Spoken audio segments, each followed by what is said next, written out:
It is said the wise man learns from the mistakes of fools. Let us all be wise men and learn from the mistake of this fool. Let's get started. Welcome to the Armed Citizen channel. My name is Mark, and I do this video mentorship for all armed citizens, be they new or experienced. I talk about the things that I think no one else talks about. So please, like my videos, subscribe, and share them with people of all political persuasions. Let's get into the content. All right, so I'm going to show you a clip of a video. I'm sure you've seen it. If you haven't seen it, I have the link in the description below. Get your hands off of her! Get the f away from me! I have my daughter! You get the f away from me! The synopsis is a man is riding on a dirt bike on a city street. He has a GoPro on his head.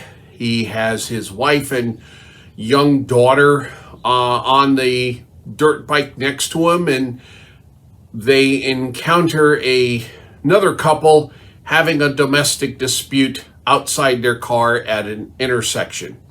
And this man's response to this is to pull his legally possessed firearm to try and break it up. And this just put me wrong. It just put my meter straight up to 11. And I wanted to explain it. And I do have some experience with this situation. Actually, a couple of months ago, I'm driving home at night, and I turned the corner off of a main street into my residential suburb, and there's these two women on the street in front of me. And there's a guy about 30 feet off that way, and they're obviously fighting. And they're obviously homeless because there is a homeless encampment actually on the corner. I just went around. And I didn't do anything. I pulled up and, I completed my turn. My headlights illuminated these two women who I will refer to as top and bottom, namely their positions in this pile. And they stopped and looked at me, and I watched them, and I didn't do a thing. I didn't do a thing because this was none of my business. Now, I sat there because I wanted to make sure that nothing serious was going on. But I'm not going to contribute. I didn't honk my horn. I didn't advance my car up close. I kept my distance. I didn't yell anything through the window. I just watched them. And what happened is when the headlights centered on these two women, they both looked at me. And I think they were a little relieved that, blue lights didn't start flashing. And the one on top gave the bottom one a bit of a shake, and an open palmed slap to the side of her head, got up, and they walked off in different directions. And all I can surmise from this situation is that it was some form of territory dispute. Either one woman tried taking something from the other, or encroaching on the territory in the encampment. I don't know. I don't care.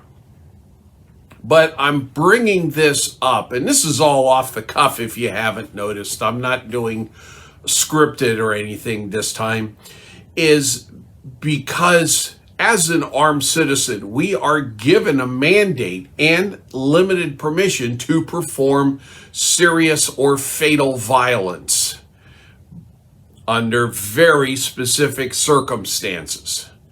And in order, those are an imminent threat of serious or fatal harm to ourselves, to the family that is with us, to friends or other people that are with us. If we're in a group and the group comes under an attack, as an armed citizen, you are obligated to return that force.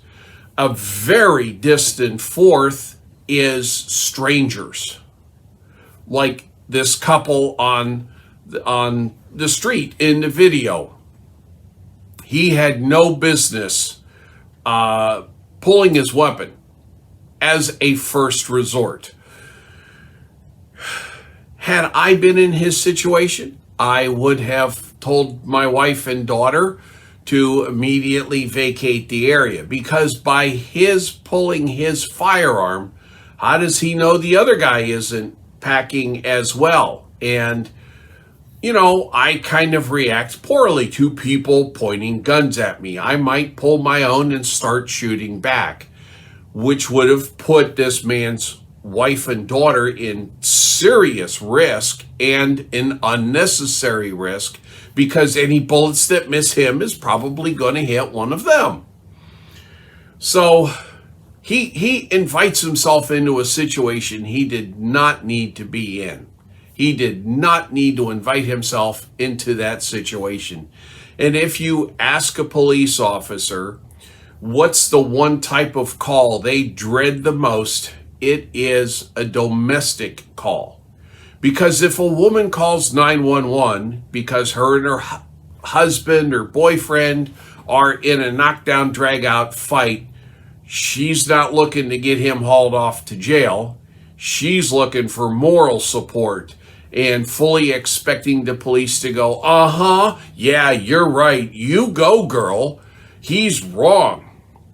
But unfortunately, with all of the domestic violence laws out there today, a police officer is obligated to take someone to jail, or at least take them away. So as soon as the cuffs start going on the boyfriend, the woman starts attacking the police officer. So now all of a sudden, it's two people on one officer. This is why they dread that. And I've said this for years. Sailors and Marines have fought for as long as there's been sailors and Marines. The only time they join forces is against a common enemy, shore patrol. I really hate interrupting myself mid-tirade, but I just wanted to put in a real quick reminder to please like this video, subscribe to this channel, and share it with all of your friends. That's how I grow this channel and get to more people. So, all right, back to myself. So, you don't get involved in a domestic situation. Even if they're best friends with you, don't get involved. It will not end well. Now, another thing about this guy's antics, and that's my best word to describe it, is he is the proverbial dog chasing a car. Okay? So let's just say he breaks up that fight. Let's say they stop and they're not aggressing toward him and they're not aggressing toward each other. Like the dog that catches that car, what's the dog gonna do with the car, right? So you stop the fight. Are you gonna walk off at this point? No. You're gonna probably call the police, and domestic disputes are very low priority. So you might be standing there with your piece pointed at this couple for, 30, 45 minutes, an hour or more. And what are you going to do during that time? You going to talk with them? You going to provide gunpoint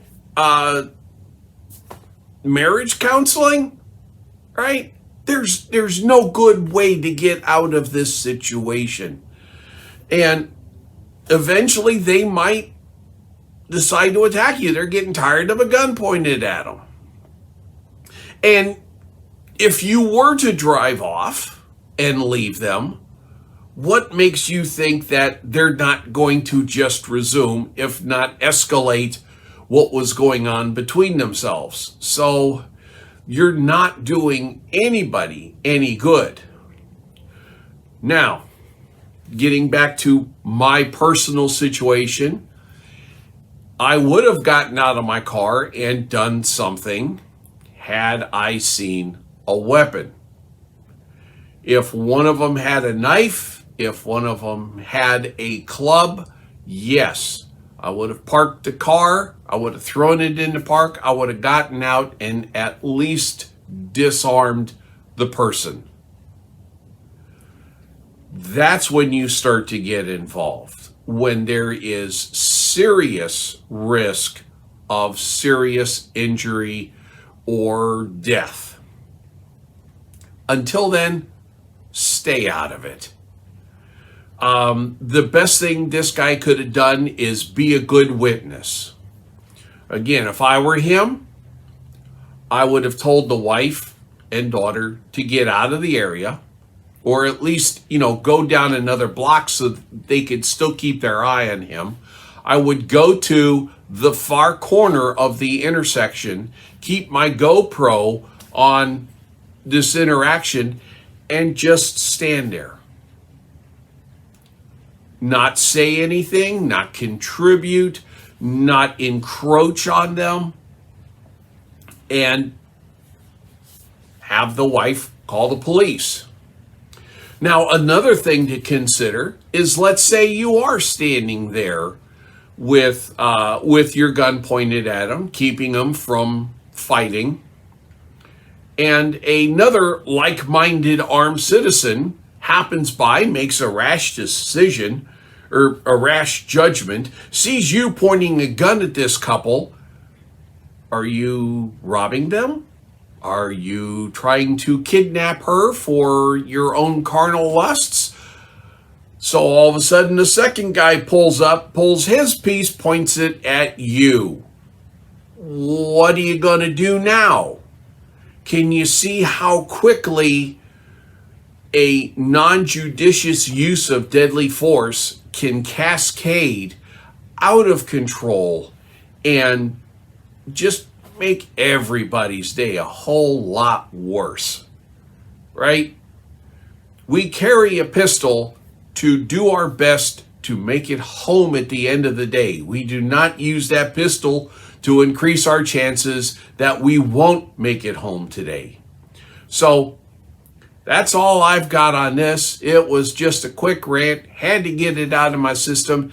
That guy is an idiot for everything he did. He did it all 180 degrees wrong. Please use this as an example as what not to do, because sometimes knowing what not to do is more important than knowing what to do. But listen to your girlfriend Prudence, the one that says maybe you shouldn't get involved with this. Go let the cops handle it, because the cops have the training, they have the equipment, and they have the authority to deal with this. You don't. You got to protect your wife and your daughter. And at that point in time, neither the biker, his wife, or his daughter was in any kind of danger. Yes, he was very upset, and rightfully so, about a woman getting beat on the street. That does not mean that he gets involved. That always leads to the concerned citizen getting the short end of the stick. Now, you think I might be callous, right, for letting this woman get beat. I will bet you that it wasn't that severe. If you took a look at it, when the guy having the weapon pointed at him starts walking toward the guy with the camera and the gun, what was the woman doing? She was actually getting in front of the man to protect him. This is a clear sign that if they got close, both of them would jump him. The guy with the gun and the camera, because he put the other guy at risk. So please, learn from the mistakes of fools. Be a wise man. Don't slap Kydex unless someone's life is truly at risk. Y'all stay safe out there, and y'all have yourselves a wonderful day.